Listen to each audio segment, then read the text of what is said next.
Assalamualaikum warahmatullahi wabarakatuh. Perkenalkan, nama saya Bagus Sapiransa, NPM 22411135 dari kelas MNJ 22C. Di video kali ini saya akan menjelaskan materi statistika tentang uji hipotesis statistika ekonomi. Statistik ekonomi melibatkan penggunaan uji hipotesis untuk menguji asumsi dan mendapatkan pemahaman mendalam tentang hubungan antara variabel ekonomi. Mari kita pelajari lebih lanjut. Yang pertama ada pengertian uji hipotesis statistika ekonomi. Uji hipotesis statistika ekonomi adalah proses untuk menguji suatu pernyataan hipotesis menggunakan metode statistik. Hal ini membantu kita untuk memahami dan mengambil kesimpulan tentang hubungan antara variabel ekonomi yang ada.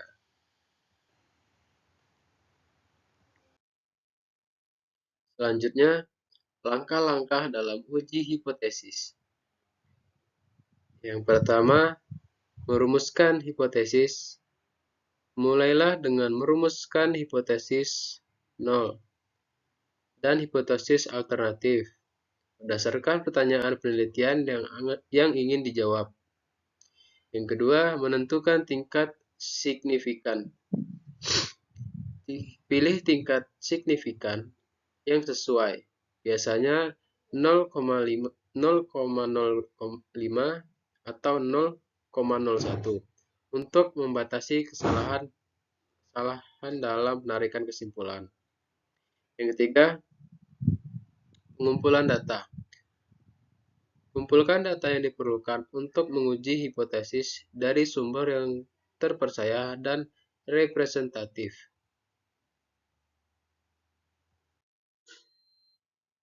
Selanjutnya, pengujian statistik untuk uji hipotesis ekonomi.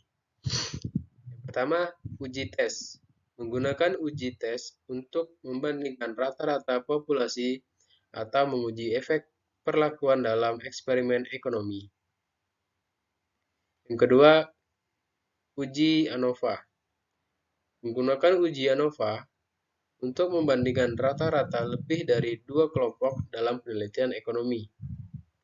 Yang ketiga, uji regresi. Menggunakan uji regresi untuk mengidentifikasi hubungan linear antara variabel dependen dan independen dalam model ekonomi.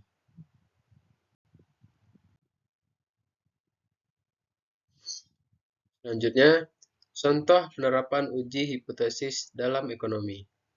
Yang pertama, pengaruh pajak terhadap konsumsi. Menggunakan uji regresi untuk menguji apakah perubahan pajak memiliki hubungan signifikan dengan tingkat konsumsi masyarakat.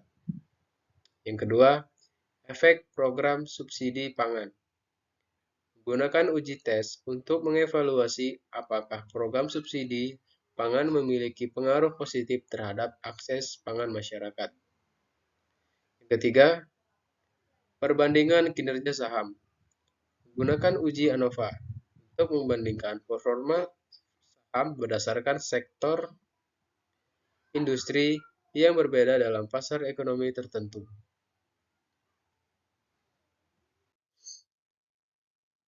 Selanjutnya, kesalahan yang mungkin terjadi dalam uji hipotesis.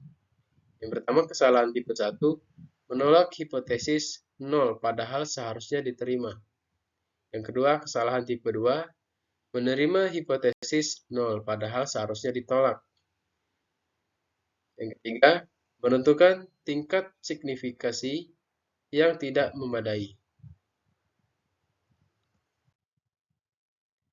Selanjutnya, pentingnya uji hipotesis dalam analisis ekonomi. Uji hipotesis memainkan peran penting dalam analisis ekonomi karena membantu kita dalam membuat keputusan berdasarkan bukti-bukti yang ada dan memperbaiki model dan teori ekonomi yang ada.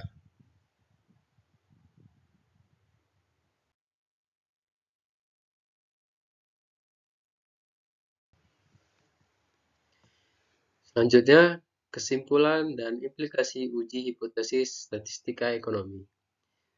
Uji hipotesis statistika ekonomi memberikan kerangka kerja yang kuat dalam menguji dan memahami hubungan antara variabel ekonomi.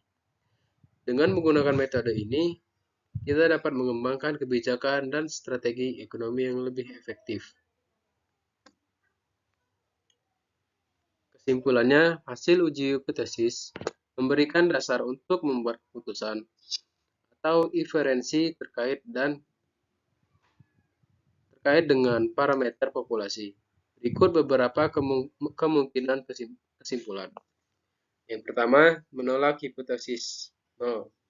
Jika nilai P, probabilitas mendapatkan hasil yang diamati jika H benar, kurang dari tingkat signifikan yang ditetapkan. Kita dapat menolak hipotesis 0. Hal ini menunjukkan bahwa tidak cukup bukti statistik untuk mendukung hipotesis alternatif.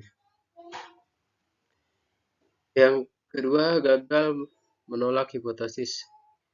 Jika nilai P lebih besar dari tingkat signifikan, kita gagal menolak hipotesis. Ini menunjukkan bahwa tidak ada cukup bukti statistik untuk menolak, namun tidak membuktikan kebenarannya. Kesimpulannya, ini memiliki implikasi praktis dan dapat membantu dalam pengambilan keputusan, baik dalam konteks ekonomi maupun bidang lainnya.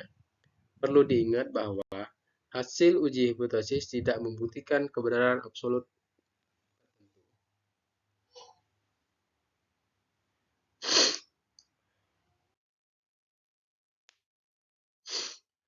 Baik, mungkin itu saja materi yang dapat saya sampaikan tentang uji hipotesis statistika ekonomi. Jika ada salah kata atau informasi yang kurang jelas, saya mohon maaf. Saya akhiri. Wassalamualaikum warahmatullahi wabarakatuh.